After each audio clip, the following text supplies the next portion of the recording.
বাবা, আমরা আসলাম, তুমি সাবধানে থেকো। ছুটি পেলে তোমার বৌমার নাতনিকে নিয়ে আমরা সবাই আবার আসবো। হ্যাঁ, সাবধানে যাস বাবা। বুঝলে স্বপন, আজকাল শরীরটা ঠিক ভালো যাচ্ছে না। এই ভালো তো এই খারাপ, কখন যে কি হচ্ছে কিছুই বুঝতে পারছি না। একা থাকি তো বেশ ভয়েই আছি। তোমায় তো কবে থেকে বলছি অবিনাশ, ইন্দ্রজিৎকে বলে কেয়ার গিভারের প্ল্যানটা নিয়ে নাও। আমি ওটা নেওয়ার পর থেকে বাবাই বাড়িতে না থাকলেও অনেকটা নিশ্চিন্ত বোধ করি। ইন্দ্রকে বলেছি, দেখি ও কি করে। সকাল থেকে অবিনাশবাবু খাওয়ার টেবিলে বসে প্রচণ্ড মাথা ঘুরছে, শরীর দিয়ে দরদর করে ঘাম ঝরছে। এমন সময় ছেলে ইন্দ্রজিতের ফোন রিং হয়েই যাচ্ছে, কিন্তু অবিনাশবাবু ফোন ধরছেন না।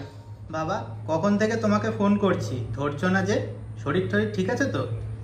সকাল থেকে শরীরটা অবিনাশবাবু মাথা ঘুরে পড়ে যাওয়ার সাথে সাথে ছেলে ইন্দ্রজিৎ স্বপনবাবুকে ফোন করে জানায় স্বপনবাবু তার কেয়ার গিভারের সাহায্যে অবিনাশবাবুকে হাসপাতালে ভর্তি করেন। এখন অনেকটাই সুস্থ আছি, খুবই নিশ্চিন্ত বোধ করছি।